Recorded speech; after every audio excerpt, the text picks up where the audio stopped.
दोस्तों, cheating and forgery जैसे मामलों में बहुत सारे सवाल अक्सर आपके कमेंट में पूछे जाते हैं और बहुत सारे सवालों के जो जवाब आप चाहते हैं वो कई बार किताबों से नहीं मिलते, क्योंकि जो किताबें हैं उसके अंदर केस डिस्कशंस भी होते हैं, जजमेंट्स आप उसके लिए पढ़ सकते हो, केस स्टडी उसके लिए पढ़ सकते हो। बट बहुत सारे सवाल जो नए वकीलों के हैं या फिर कोई लॉ स्टूडेंट के हैं, अभी आप वकालत करके आए हो, या फिर आपका सगा संबंधी जानकार कोई भी अगर जेल में है, तो ऐसे कई सारे सवाल आपके सामने आते हैं जो जवाब आपको नहीं मिल पाते हैं। कई सारे सवाल जो आपने पूछे हैं उनके जवाब दूंगा अपनी इस वीडियो के माध्यम से, और डिटेल में बताने की कोशिश भी करूंगा कि 420 आईपीसी, 467 आईपीसी, 468 आईपीसी, 471 आईपीसी क्या बोलता है। मतलब ऐसे मामलों में अगर आप पर केस दर्ज हो गया तो कैसे आप बेल लेंगे, बेल कैसे लेंगे, बाहर कैसे आएंगे, साथ में ही केस में बरी कैसे होंगे। और साथ में 66D का भी मामला कई बार सामने आता है, जिसके अंदर की कोई भी ऑनलाइन जो स्कैम होता है, पेमेंट्स उड़ा दी जाती है ऑनलाइन तरीके से, उसमें 66D भी कई बार लग जाता है। उसके बारे में भी बात करेंगे अपनी इस वीडियो के माध्यम से। एंटीसिपेटरी बेल कैसे होगी, रेगुलर बेल कैसे होगी, या फिर इंटरिम कैसे लगेगा, कब आपकी बेल होगी ही नहीं। ऐसे कई सारे सवालों के जवाब देंगे अपनी इस वीडियो के माध्यम से। ज्यादा कुछ जानने के लिए चीटिंग एंड फोर्जरी जैसे केसेस के बारे में दोस्तों बने रहिए हमारे इस वीडियो के साथ। दोस्तों, अपने देश में, अपने भारतवर्ष में देखा जाए तो कई सारे ऐसे मामले सामने आते हैं जिसमें चीटिंग हो जाती है, पैसा अकाउंट से उड़ा लेते हैं, ठगी करते हैं, चीटिंग होती है, फ्रॉड होता है, फर्जी डॉक्यूमेंट के आधार पर चीटिंग कर दी जाती है, फर्जी डॉक्यूमेंट कोई दिखाने के बाद कि सामने वाले ने पेमेंट कर दी, ऐसे में फ्रॉड होता है। कई बार ऐसा भी होता है कि ऑनलाइन वे में किसी ने फर्जी वेबसाइट बना दी, फर्जी कोई लिंक दे दिया, वहां पर आप गए, डिटेल्स आपने देखी, फर्जी थी वो डिटेल्स, आपने पेमेंट कर दी, ऐसे भी फ्रॉड होता है। कई सारे मामलों में आपको झूठे लुभावने कोई वादे किए जाते हैं, जैसे कि आप OLX में जाते हैं या कहीं पर भी जो ऑनलाइन प्लेटफॉर्म है जहां कोई चीज बेची जा रही है और फ्रॉड किया जा रहा है, ऐसे मामले होते हैं। बैंकों से कई बार पैसे की लूट की जाती है। लूट वो वाली लूट नहीं कि पिस्टल लेकर वो बैंक में घुस गए, ये दूसरी लूट है। ये किस तरह की लूट है? मतलब कि किससे पैसा लूट लेना, किसी का पैसा ठगी से ले लेना, मतलब कि किसी को डॉक्यूमेंट दिखाए गए जो फर्जी थे।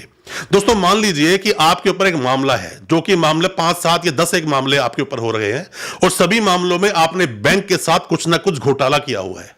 किसी में 10 लाख, किसी में 20 लाख, किसी में 50 लाख, किसी में 1 करोड़। अब क्या ऐसे में फटाफट से बेल आपकी हो जाएगी और सारे एविडेंसेस आपके अगेंस्ट है? ऐसे में बेल आपकी जल्दी से नहीं होगी। बेल सबको मिलती है, किसी को सूनर और लेटर बेल सबको मिल जाती है, पर डिपेंड करता है कि कब आपकी वो बेल होगी। दोस्तों, आप अपने केस के बारे में कुछ भी जानकारी लेना चाहते हैं, डिटेल में जानना चाहते हैं, तो कमेंट बॉक्स में सवालों को पूछें या फिर हमारी ऑनलाइन कंसल्टेंसी ले लें। उसमें हम आपको बता देंगे आप क्या गलती कर रहे हैं, क्या गलती आपको नहीं करनी चाहिए, किस तरह से आपकी बेल होगी, किस तरह से आप केस को जीत पाएंगे। मामले देखे जाए तो 420 जो मामला आता है, आईपीसी 420, उसमें 7 साल तक की सजा का प्रावधान है, फाइन भी हो सकता है।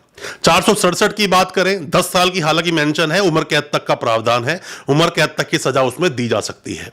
468 की बात करें, 10 साल तक की सजा का मामला है। अब आता है 471।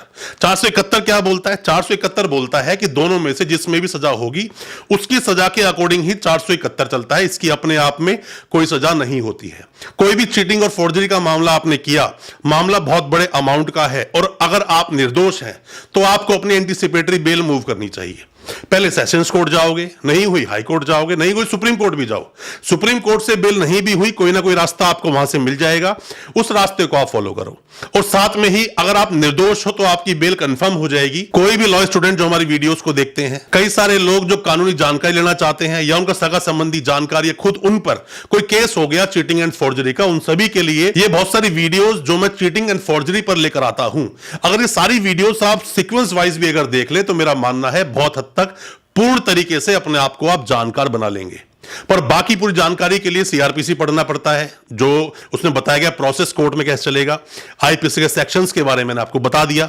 पर दोस्तों, मैं आपको यह बता दूं कि अगर मामले बहुत सारे हैं तो बेल लेने में आपको मशक्कत करनी पड़ेगी, आपको हिम्मत नहीं हारनी चाहिए अगर मामला झूठा है।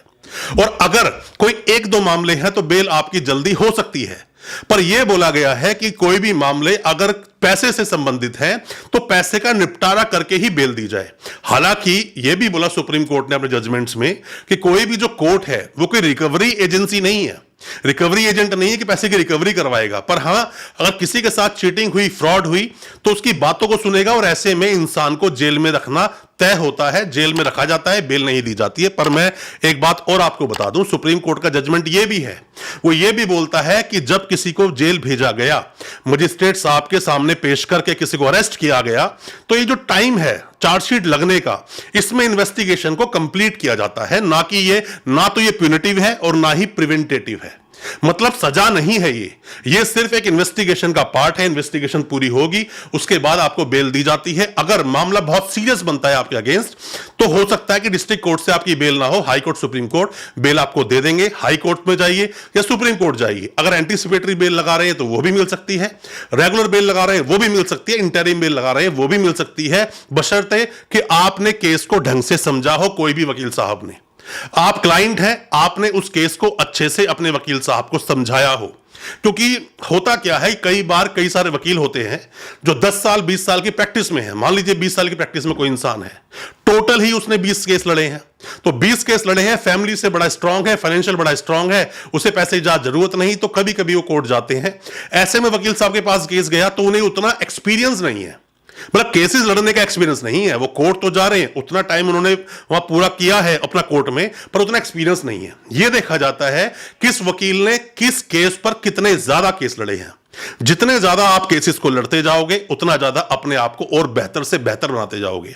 और एफआईआर, जैसे मैंने लास्ट टाइम भी आपको बताया था कि एफआईआर को हमेशा मिनिमम 3 बार पढ़ें।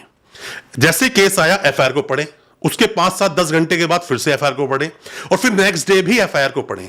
आप जब नेक्स्ट डे एफआईआर को पढ़ोगे तीसरी बार, उस एफआईआर में बहुत कुछ बदल चुका होगा, बहुत कुछ चीजें आप ऐसी निकाल लोगे जो आपको पहले ही निकाल लेनी चाहिए थी, बट पहली बार में निकाल नहीं पाओगे। ये मैं सभी उन लॉ स्टूडेंट्स को, सभी नए वकील साहब को और सभी उन लोगों को जो कानून के बारे में जानकारी चाहते हैं, उन सभी के लिए मेरा एक सबक है, एफआईआर को अच्छे से पढ़े, 3 बार पढ़े। दोस्तों, उम्मीद करता हूं जो मैंने आज ये वीडियो बनाया चीटिंग एंड फॉर्जरी पर, आपको समझ आया होगा।